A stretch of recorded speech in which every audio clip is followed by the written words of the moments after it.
इस प्रसंग में सुखदेव जी महाराज राजा परीक्षित को कह रहे हैं, आप गोकुलवासी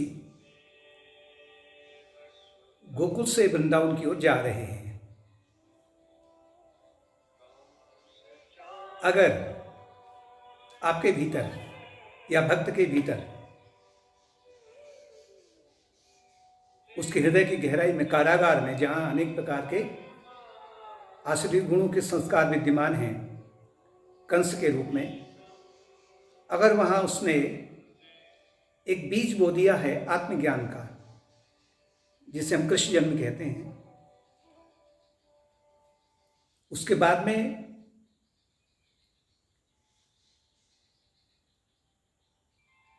पूतना के रूप में विषय वासना को समाप्त किया है, फिर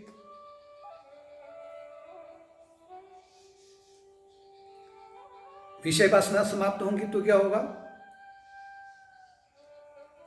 अचेतन में शुभ संस्कारों की वृद्धि हो जाएगी और जो अशुभ संस्कार हैं वो हटने लगेंगे। अब ये प्रक्रिया आपका पिछले अनेक जन्मों से चल रही है। इसे कहते हैं सकट भंजन। उतना उद्धार हो गया, सकट भंजन हो गया, फिर उसके बाद में तृणावर्त उद्धार, अर्थात कि जो विक्षेप शक्ति है, डिस्ट्रक्शन ऑफ माइंड है, क्योंकि अब संस्कार, शुभ संस्कार आ रहे हैं, तो अब दुख में या मान में, सम्मान में, शोक में इत्यादि में आपका मन विचलित नहीं होता है, मन विक्षिप्त नहीं होता है, तो तृणावर्त उद्धार हो गया।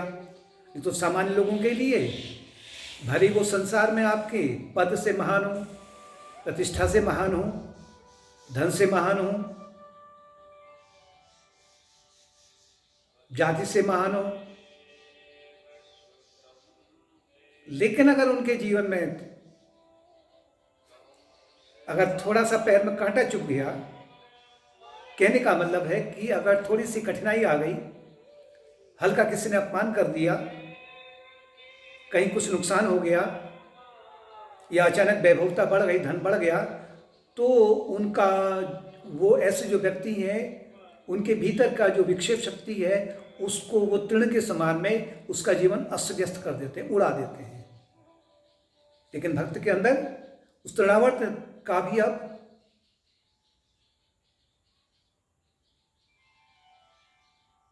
वो क्षीण होने लग जाता है, अर्थात जो विक्षेप शक्ति है वो दूर होने लगती है।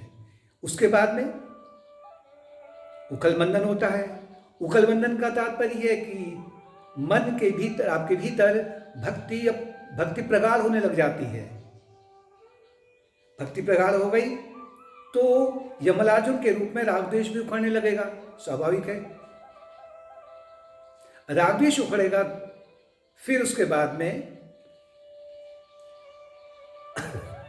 अब एक और तो कथा चल रही है, उस कथा के माध्यम से जाएंगे, तो दूसरी ओर अब आपका जो जीवन है वो गोकुल से वृंदावन प्रवेश हो चुका है। तो उसी क्रम हम आगे आ रहे हैं कि गोकुल में जब देखा कि गोपू ने देखा, जो सयाने थे उन्होंने देखा कि जब से इस बालक का जन्म हुआ है, क्योंकि उनको पता नहीं था कि बालक कौन है, सभी को पता है कि ये नंद बाबा का, जसोदा मैया का बालक है, बलराम रोहिणी का पुत्र है। लेकिन जब से ये दोनों आए हैं हमें तो आनंद आ रहा है, लेकिन कोई ये जो आसुरी शक्तियां हैं ये इसके पीछे क्यों पड़ी हुई हैं? अब हमें क्या करना है, यहाँ से कहीं ऐसी जगह जाना चाहिए कि जहाँ की ये असुर ना आ सकें। तो उन्हीं में एक जो ज्येष्ठ थे, जो सयाने थे गोप, उनका नाम था उपनंद ने कहा, गोप वृद्धा महोत्पातानुभूय भृद्वने नंदादयो समागम्यम ब्रज कार्यम मंत्रयम तत्रो वृंदावनम नाम पशव्यम नौकाननम गोप गोपी गवाम सिव्यम पुण्यादि तृण विरुद्धम। उपनंद ने कहा कि इसके पास में ही, गोकुल के पास में एक स्थान है जिसका नाम है वृंदावन। वृंदावन में हरे भरे घास के मैदान हैं, वृक्ष हैं, फल फूल से लदे वृक्ष हैं, लताएं हैं, उनके साथ में वहां पर एक पर्वत भी है जिसका नाम है गोवर्धन, जो कि बहुत ज्यादा लाभकारी है वहां के लिए। इतना ही नहीं, वहां पर यमुना नदी बहती है उसके पास से, और वहां का वातावरण बड़ा शांत है, आनंदकारी है, वैभवकारी है। और हमारा जो लक्ष्य, जो आजीविका है, वो गौपालन है। तो क्या होगा कि हमारे गांव के लिए अच्छी जगह बन जाएगी, और वहां हमारा ये जो बालक है ये भी सुरक्षित रह सकेगा। सबके मन में बात आ गई, तो उन्होंने सुबह सुबह, रात को तैयारी हो गई, रात को सबने अपना जो मुख्य मुख्य सामान था अपने अपने छकड़ों में उन्होंने भरा, और प्रातःकाल उन्होंने सबसे आगे वाले उसमें कन्हैया को, दाऊ को, नंद बाबा को, रोहिणी को, जशोदा को, उनको बिठाया, और उसके पीछे लंबी कतार वो एक लगा करके अब गोकुल से वृंदावन की ओर चले गए हैं। और वृंदावन में देखा कि वास्तव में यहाँ तो बड़ा आनंदमय जीवन है, शांत वातावरण है, और मुख्य रूप से बालक को यहाँ कोई हानि भी नहीं हो पाएगी। एक और कथा है, और दूसरी ओर ये यात्रा आपके भीतर चल रही है, दोनों जगह कथा चल रही है। गोकुल का तात्पर्य है गौ, गौ का तात्पर्य होता है गाय, और दूसरी ओर गौ को कहते हैं इंद्रियां। जब तक भक्ति, सामान्य व्यक्ति जो है, सामान्य व्यक्ति केवल इंद्रिय और मन की सीमा में ही रहता है, इंद्रिय विषयों में ही वो लिप्त रहता है, जहां उसको फिर जन्म और मृत्यु के चक्र में भटकना पड़ता है। लेकिन अगर भीतर अगर जिज्ञासा जगी है, जिज्ञासा कहां जगेगी? इसी गोकुल में ही जगेगी। जिज्ञासा में जो थोड़ा बहुत जो वृद्धि होगी गोकुल में होगी, क्योंकि इंद्रियों की सीमा में ही धीरे धीरे उसकी उन्नति होने लग जाती है। लेकिन जैसे जैसे उसका हृदय निर्मल होने लग जाता है, जैसे मैंने अभी बताया था कि पूतना से लेकर करके यमलार्जुन उद्धार तक अगर ये हो रहा है, फिर भक्त इंद्रियों और मन की सीमा में नहीं रहता, बल्कि वो हृदय की गहराई में, जहां अनंत शुभ भावनाएं हैं, दैवी गुण हैं, वहां प्रवेश कर जाता है। प्रवेश करने का तात्पर्य ये नहीं कि वो कहीं उससे जाना है, बल्कि वो मन की गहराई में प्रवेश कर जाता है, और सामान्य लोगों के समान में उसका जीवन और उनकी तरह रहेगा। स्वेच्छा कर्म है, परेच्छा कर्म है, अनिच्छा कर्म है, इनके माध्यम से जो उसके प्रारब्ध कर्म है उसके जीवन में आते जाते रहेंगे, और उनकी तरह उससे सामना करना पड़ेगा। लेकिन उसका जो हृदय है निर्मल हो चुका होता है, सत्वगुण से परिपूर्ण हो जाता है, तो अब वो इंद्रियों की सीमा में नहीं रहता है। इंद्रिय जगत में रहते हुए भी वो अब अपने हृदय की गहराई में प्रवेश कर जाता है। दूसरी ओर जो वृंदावन का तात्पर्य है, जो गोवर्धन का तात्पर्य है, गोवर्धन एक पर्वत है। और पर्वत क्या है?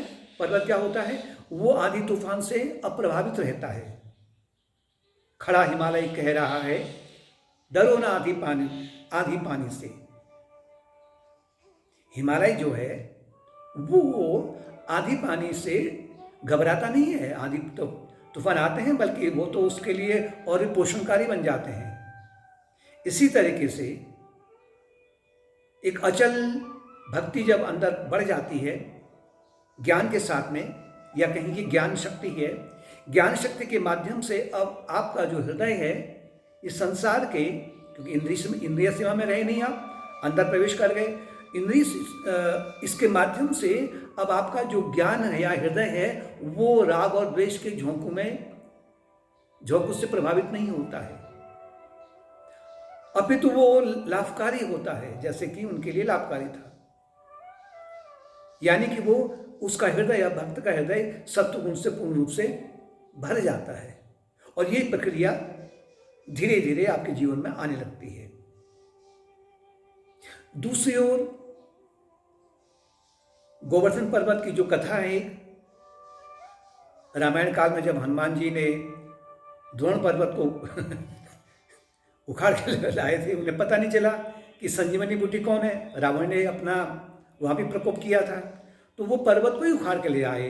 और लंका जा करके सुषेण व्यक्ति के माध्यम से जब लक्ष्मण जीवित हो गए तो उनसे कहा गया, हनुमान जी से कहा गया कि हनुमान जी, इस पर्वत को आप जहाँ से लाए हैं वहीं तो रखाइए। हनुमान जी ने तो कहना माना, पर्वत रखा फिर हाथ में। आधे रास्ते में आए तो उन्हें फिर चिंता हो गई राम जी की, लक्ष्मण जी की, कहीं कोई अनहोनी ना हो जाए, वहाँ तो रावण के साथ युद्ध चल रहा है। उन्होंने उस पर्वत को वृंदावन में पटक दिया, जाने लगे। अब वो पर्वत की जो अधिष्ठात्र देवता हैं वो हनुमान जी से कहने लगे, हनुमान जी क्या कर रहे हैं आप? आपने मेरा उपयोग कर लिया है, इसका मतलब मैं आप मेरे कोई उपयोगिता नहीं है, मैं किसी काम का नहीं रह जाऊंगा, आप यहां मुझे डाल देंगे तो क्या करूं, मुझे बताइए, इतना बड़ा उपकार मुझसे हुआ है। तो हनुमान जी ने कहा, किसी प्रयोजन से मुझे आपको यहां पर रखने का उस आदेश प्राप्त हुआ है मेरे अंतर्मन में, और मैं आपसे प्रण करता हूं कि जब श्री राम जी द्वापर युग में कृष्ण अवतार के रूप में आएंगे तो आपके पास ही रहेंगे वो, आप उनके लिए बड़े उपयोगी बनोगे, गुणगान गाएंगे, आपकी पूजा होगी निरंतर।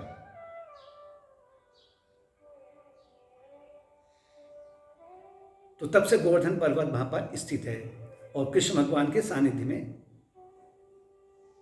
निरंतर विराजमान है। तो कहने का तात्पर्य है, जहां कथा हमसे कह रही है कि गोकुलवासी वृंदावन चले गए हैं और वृंदावन में उन्होंने अपना स्थान बना लिया है जहां आनंद है, इसी प्रकार से भक्त के हृदय, भक्त की जो यात्रा है वो इंद्रिय सीमा से हट करके अब वो उसके भीतर हृदय की गहराई की यात्रा में प्रवेश कर जाता है।